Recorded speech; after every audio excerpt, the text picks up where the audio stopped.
Megan, is it true? What's all this I'm hearing about you stopping your IVF treatment? Rodney just told me. Hey, Betty, how have you been? Yep, the IVF thing is exactly like Rodney told you.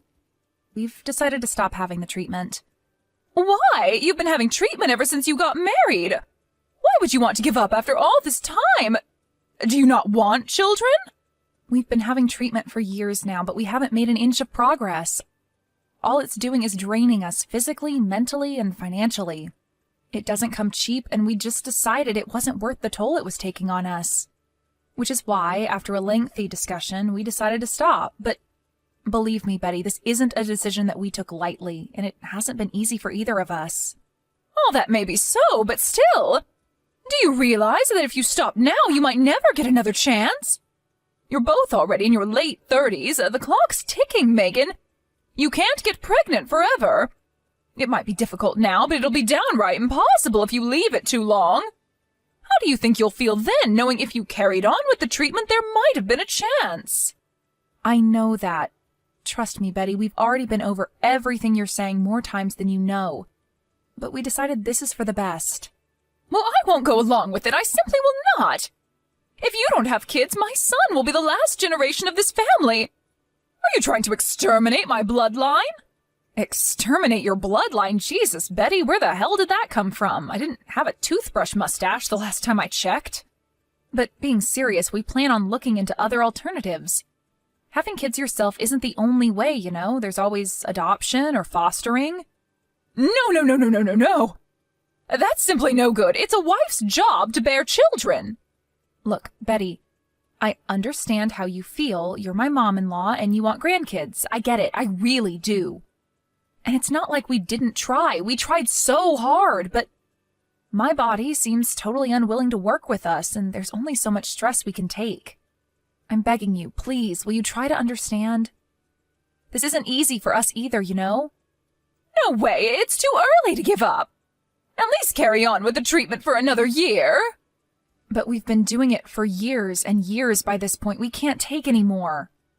A year's worth of treatment is expensive. To be honest with you, it just feels like we are throwing our money down the drain. We want to start putting it to better use on other things.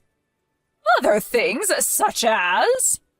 Well, for starters, if we do end up adopting or fostering, it's going to cost us a lot, so we'd like to put most of the money towards that. Just wait a second. How could you be so selfish? I can't believe what I'm hearing. Why does this conversation seem to be going forward on the assumption that you have my approval to adopt? Let me make one thing crystal clear, Missy. You do not. How can you even call yourself a woman if you're incapable of having children? I'd appreciate it if you didn't say stuff like that. I can still become a mother without having kids of my own. Besides, you speak as if a woman's only value is her womb. I don't mean to be rude, but this isn't the Bronze Age. Don't get cheeky with me, young lady. I'm airing a legitimate grievance with your irresponsible decision, and you will take me seriously. You should know that I'll no longer acknowledge you as my daughter-in-law if you go through with this. If you can't have kids, there's no reason to keep you around. And we don't need you in this house for a second longer. Divorce my son immediately. Wow, are you joking? We're not getting a divorce. Why would we do that? Because you decided not to have children. Why wouldn't you divorce? Step aside gracefully so someone more capable can take your place. My son should be married to a woman who can bear children, not a barren wasteland like you. You're damaged goods. And you're more horrible than I thought. Me and Rodney love each other whether we can have kids or not. Me and him agreed to stop the IVF treatment together. Knowing my Rodney, he's probably just pretending to go along with it because he's kind. Deep down, he wants kids more than anything. It must be so difficult for him to hide his disappointment with you, my poor son. You probably make him feel awkward about talking about how he really feels, or like he'll get shouted at if he tells the truth. How could you make him tolerate such an awful situation? You're the worst wife of all time. Did Rodney say that to you? He didn't, did he? He's not pretending to go along with anything. How about you stop dictating at me about how you think things must be based on your own warped assumptions about the world and accept what I'm telling you at face value? How dare you speak to me like that, you insolent little upstart? I'm your husband's mother. I know my son better than anyone else in the world. We're not getting a divorce, and that's final.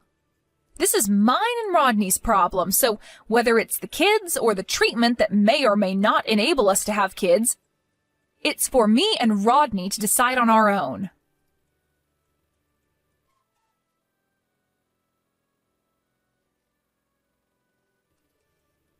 Rodney told me you and him had a little chat last night?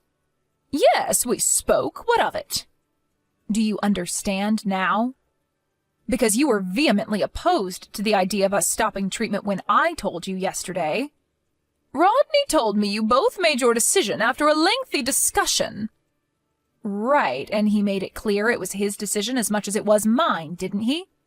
He didn't say that. He also told me he has no intention of divorcing you. Okay, so do you finally accept it now? There's no doubt about it. We're broken up about the fact that we won't be able to have kids of our own, but having kids isn't everything to us. Just because we can't have children doesn't mean that we're going to divorce. We mean more to each other than that, and there's more to life than just having kids. Don't worry, Megan, I understand perfectly.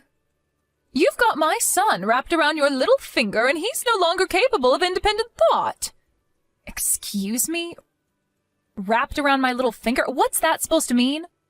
You know, I couldn't get my head around it when you told me. It just didn't make any sense.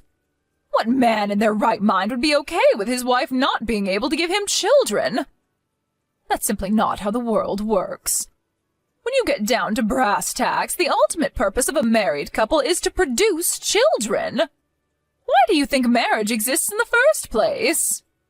Maybe in your world, but not everyone thinks like that. Least of all, me and Rodney. This isn't my world. This is common sense, you cheeky little madam. Common sense? Common among you and your friends from the bingo hall, maybe. Sure, there are a lot of older folk who still think that way, but it's 2023 now, and the world is changing. You're wrong if you think that's how most people think. I mean, come on, Betty, there are tons of couples out there who've been together decades with no kids. It's pretty obvious that not everyone agrees with your worldview. You're wrong. I've never seen anyone be this wrong about something before. It's embarrassing. Would you please just calm down? Rodney himself just explained the situation to you. He told you this is what he wants. What more can we even say to you at this point? You've brainwashed him with your devious wiles. That's the only possible explanation for him speaking such nonsense. It has to be. It has to be. You still don't get it. I could forgive you being misunderstood before he set you straight, but I can't give you the benefit of the doubt anymore. This is beyond ridiculous. Just accept what we're telling you and let's be done with this fiasco already. You shut your insolent mouth. My son would never agree to something like that if he's had his head screwed on properly. He's been brainwashed. I should never have agreed to let you marry him. I have to save my son from your evil clutches. By that I take it you mean you want to cause him a bunch of unnecessary stress by trying to convince him to divorce me? Do you have any idea how upset he'll be if you carry on acting like such an obstinate blockhead? We've been through enough lately, Betty. The last thing we need is you bothering us with your absurd demands. You've got some nerve to claim to care about my Rodney being upset, when you've manipulated him into being your subservient little yes-man. You may as well have his manhood in a jar, that poor boy. I'm trying to save him from your clutches here. Wow, it's patently obvious this conversation is pointless. I may as well be talking to a brick wall. Actually, no, that would be an insult to brick walls. I've heard all I need to hear. You have no intention of listening to what either of us have to say. Fine, forget it. We don't need your understanding or acceptance. Who do you think you are? Don't be so selfish. What makes you think you call the shots here anyway? I won't let you get away with what you're doing. You've got another thing coming if you think this is the end of this, madam. If you're just going to keep talking at me while ignoring everything I say, then what's the point in us even talking at all? This is a waste of everyone's time. We're done talking to you. If you really care about Rodney, you'll accept that the best thing for us to do right now is to keep as much distance from you as possible. What are you talking about? Distance? Are you threatening me? I'm not threatening you. We're just making the only decision you've left us with. We're going to be keeping our distance from you for the time being, or at least until you demonstrate to us that there's any value in talking to you. Rodney and I always knew we might have to do this one day. This was the straw that broke the camel's back. We knew that if you couldn't understand and accept our decision, we'd have no choice but to keep a healthy distance from you to preserve our sanity. What? Oh my God! So let me get this straight.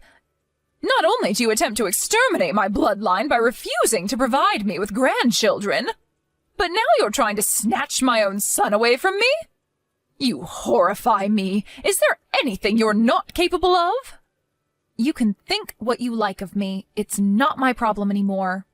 Who the hell do you think you are? You've gotten so big for your boots, you think you can steal my own son from me? You've got another thing coming if you think you're getting away with this, Missy.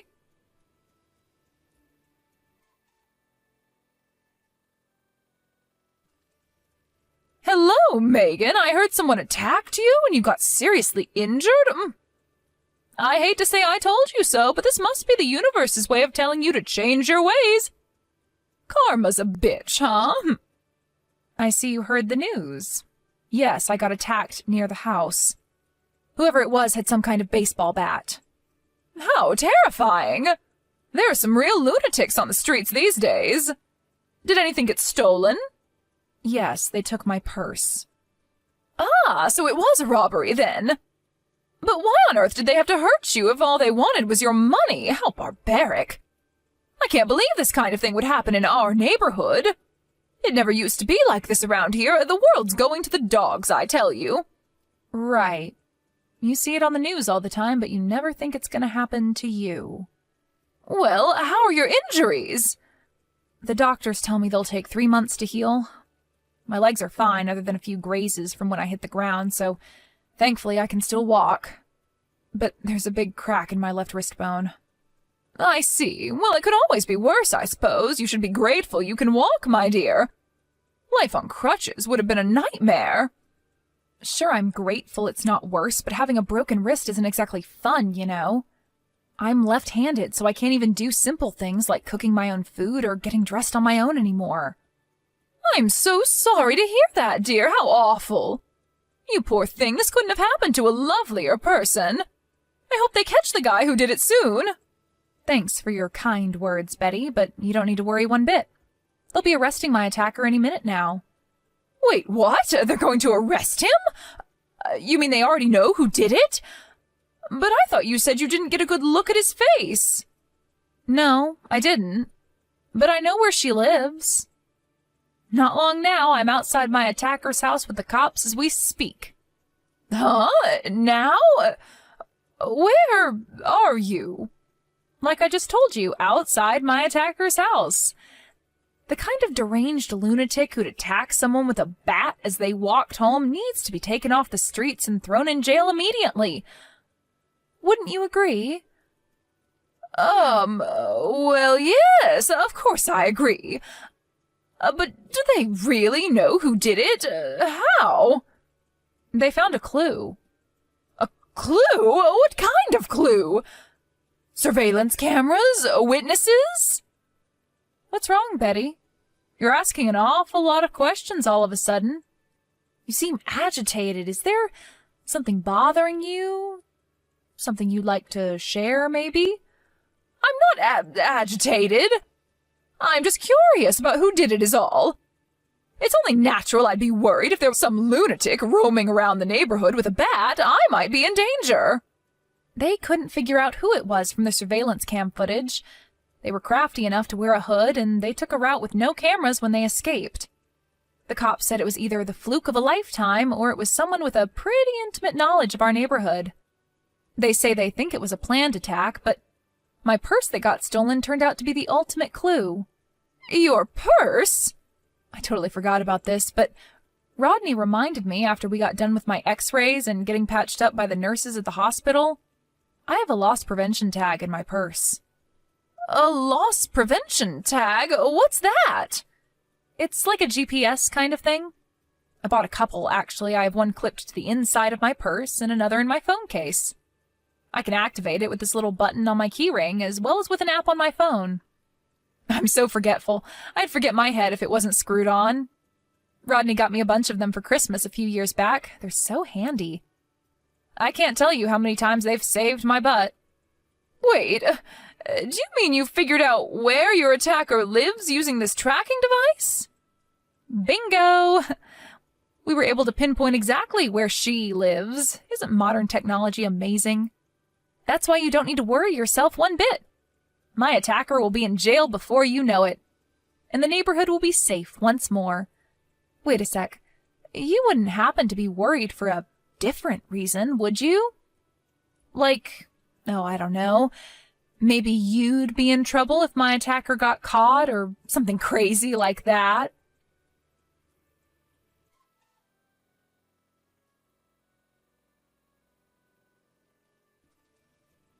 Betty, are you there? How long do you plan on holing yourself up in the house? I really think you should come out soon. You need to do something about the cops surrounding the place before I think about setting foot out there. There'll be a big ruckus if I come out, and that's the last thing either I or the neighbors need. Are you blind? There's already a big ruckus. Look at all the patrol cars. The neighbors are already out in droves. Haven't you seen the crowds? Everyone's wondering why there are so many cops outside your house. But don't worry. If you come out, things will calm down right away and everyone can get back to their normal lives. No. I can't. I can't be taken away by the cops in front of the entire neighborhood. There's a limit to how much embarrassment one person can take. But these lovely policemen would really like to have a chat with you, Betty. They're here to arrest you, after all, because you're a violent criminal. What? Who's a violent criminal? You, obviously. Me? Violent? I don't have a violent bone in my body, and I resent the accusation. I am your mother-in-law, young lady. Don't be so rude. But, Betty, you came at me from behind with a baseball bat and beat the crap out of me before I even had a chance to figure out what was going on. If that's not violent, then what is? We can go with barbaric or savage instead if you like. The bottom line is that you broke the law and my wrist, and you're going to face the consequences. Lies! There's no guarantee that this GPS tag of yours is accurate. Technology malfunctions all the time. Give me definitive proof or stop making these hurtful accusations at once. You're upsetting me. Definitive proof? Okay, you asked for it. Huh? I just had a look through the garden shed. Guess what I found? The bat you used to beat me black and blue with. What would an old lady living on her own need a baseball bat for? It seems suspicious, if you ask me. I think we should have the forensic guys test it out. That's, Rodney's old bat from back in the day. I came across it when I was cleaning out the shed last week. The only reason I left it leaning against the wall like that was because I was getting ready to throw it out. Really? Cool story, Betty. Want to know something else weird? There's this dark red stuff all over it. It's my blood, isn't it? I think this just about covers our definitive proof, don't you? So what's it gonna be? Something tells me the cops' patience is gonna run out if you keep insisting on keeping yourself holed up in there for much longer. I'm no criminal! I haven't done anything that warrants me being arrested. So that's what you're sticking to, huh? I see. You just broke the tag, didn't you? Do you not realize it's a little too late? There's nothing you can do to escape the hell that's about to come down on you. I at least thought you'd be intelligent enough to know when to give up, but I was obviously wrong. You calling me stupid? How dare you? Forgive me. I accidentally said what I really think of you. Do not make fun of me, young lady. This is not a joke. Your life is one big joke. How can I not make fun of you?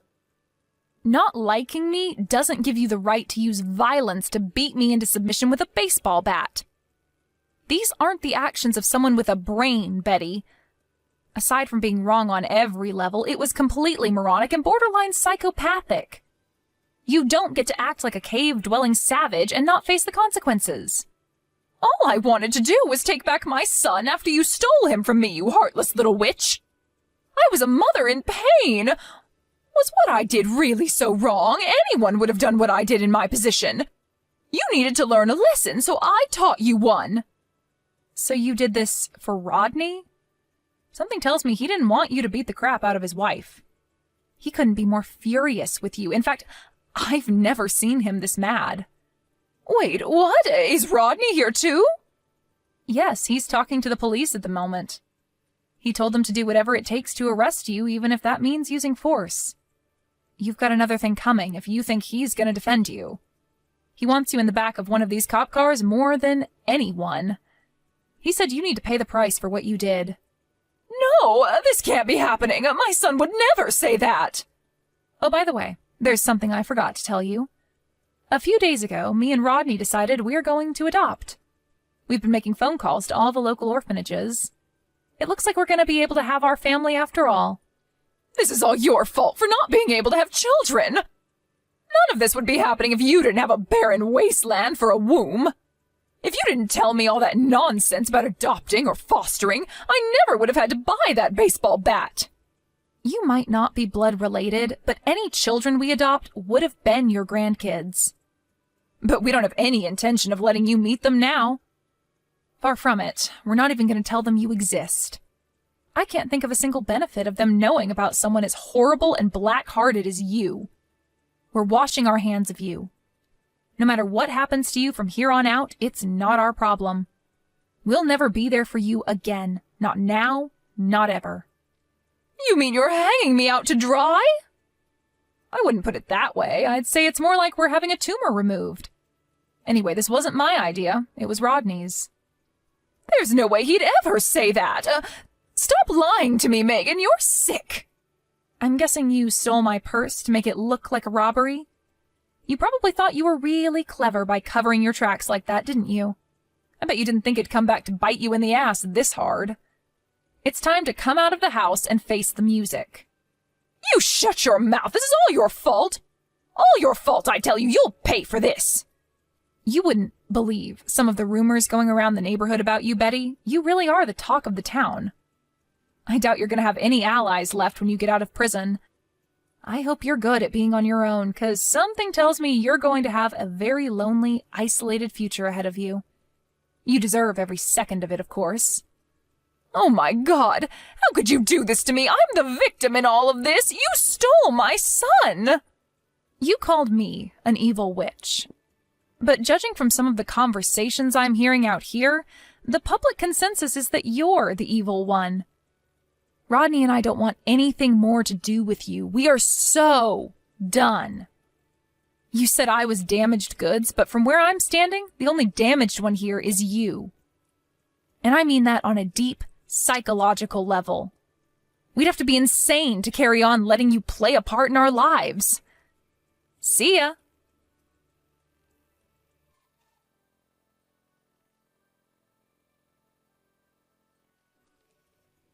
Not long after that, Betty, accepting her fate, appeared on the doorstep and was quickly taken away in the back of a cop car in front of the entire neighborhood. She was given a hard time after a very speedy trial. It was an open and shut case due to my blood being all over the baseball bat I found in her shed. The only visitor she got was a single reporter from a local newspaper who wanted to do a piece on the whole affair. True to form, she desperately tried to defend herself and play the victim during the interview. Knowing her, she was probably arrogant enough to believe she could convince the reporter and the world of her innocence. However, when the article eventually came out, it made her look about as bad as it possibly could have. The piece, titled, baseball bat-wielding maniac mother-in-law from hell, ripped her to shreds and portrayed her accurately as the deranged lunatic she is. Her futile attempts at asserting her innocence only made her look worse in the end. Once she was in jail, Rodney and I moved out of state somewhere she could never find us and adopted our first child. Her name is Clara, and she's the most adorable little girl you'll ever meet. It's a shame we couldn't have kids of our own.